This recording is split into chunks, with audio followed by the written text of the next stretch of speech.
हा साईच गजानन गणपती, हा साईच घेऊनी परशु हाती, करोनी विघ्न विच्छित्ती, निज व्युत्पत्ती करू का. हाची भालचंद्र गजानन, हाची एकदंत गजकर्ण, हाची विकट भग्न रदन, हा विघ्नकानन विच्छेदक.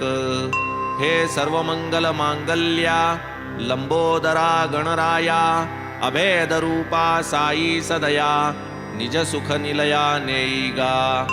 आता नमो ब्रह्मकुमारी, सरस्वती जे चातुर्य लहरी, या मम जिव्हेसी हंस करी, होई तिजवरी आरूढ. ब्रह्मवीणा जिचे करी, निढळी आरक्त कुंकुमचिरी, हंसवाहिनी शुभ्रवस्त्री, कृपा करी मजवरी. ही वाग्देवता जगन्माता, नसता येची प्रसन्न